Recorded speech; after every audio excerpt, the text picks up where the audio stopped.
can I just start with this came to my mind, Shawn, Hmm. that now that you have, been baked in the four pivots, it took whatever it took in order for you to write it. And I have a question about what did it take to write it?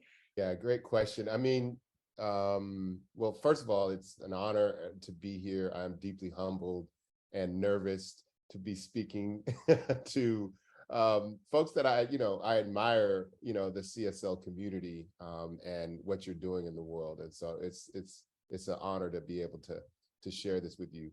Um, Writing a book.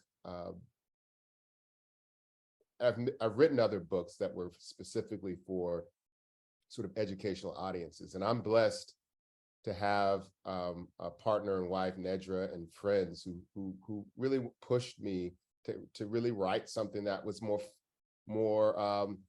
that pushed me into some deep, uncomfortable waters with a voice that I had hidden for quite some time. And they gave me the wings to say, fly a little bit. And it was really conversations. And so writing the book, it was a 2-year process of, just consistently writing. But I think the lesson that I think I take from that process is to not only trust the process, but just sort of trust your own voice and your own inner knowing.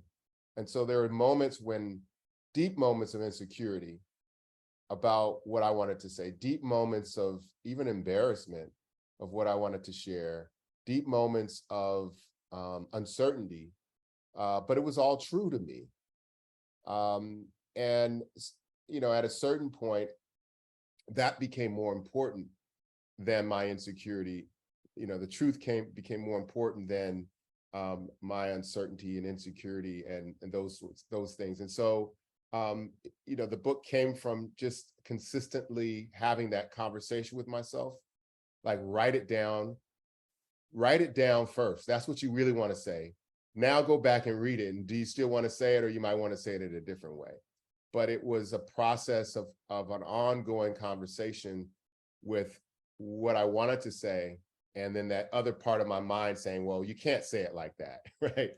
And, but, I'm just overwhelmed by the response that the ideas have in people's lives. And I wanted to write something that came from not just my mind, but my experience of my heart, man. Like, this journey is not an intellectual experience. It's a deeply heartfelt and spiritual experience. And I don't always, my own training didn't give me the language or even the permission to speak and write in that way. And so what I take from this is, trust the process and trust myself, and have fun.